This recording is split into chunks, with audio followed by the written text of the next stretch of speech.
สวัสดีพ่อแม่พี่น้องป้องปายเบิดซุคนเนาะ FC ทางช่องบ่ภูมิ Channel เนาะมื้อนี้บ่ภูมิก็สิมาลองให้แนวทางเนาะหวยลาวสตาร์เด้อพี่น้องเด้อของงวดวันที่15เนาะพี่น้องเนาะสำหรับลาวสตาร์เนาะก็บ่ได้ให้มาดนเลยเนาะพี่น้องสำหรับลาวสตาร์งวดวันที่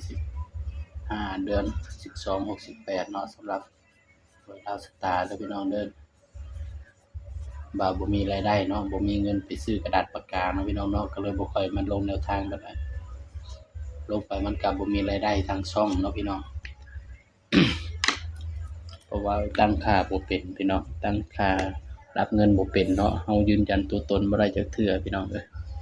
ได้มา34เหรียญ64เหรียญก็มันก็ให้เริ่มใหม่อีกก็เราก็เลยบ่ค่อยได้มาลง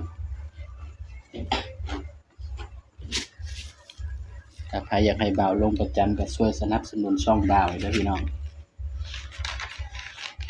ใครมีคนสนับสนุนช่องเนาะบ่าวก็สิลงให้ประจำเนาะพี่น้องสำหรับลาวสตาร์เนาะสำหรับตัวเด่นเนาะ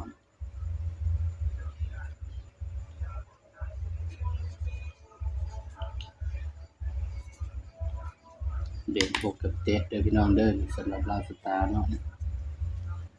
เด่น6กับ7เนาะย้ำว่าตัวเลขอะให้เพื่อเป็นแนวทางเท่านั้นเนาะพี่น้องเนาะมีเข้ามีหลุดเนาะจับคู่ก็62 63 4 65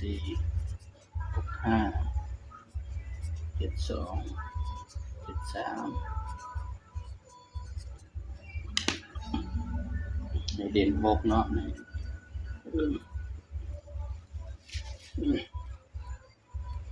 สำหรับ3ตัวนิดเดียวเนาะ267762ก็ได้เนาะพี่น้องนะ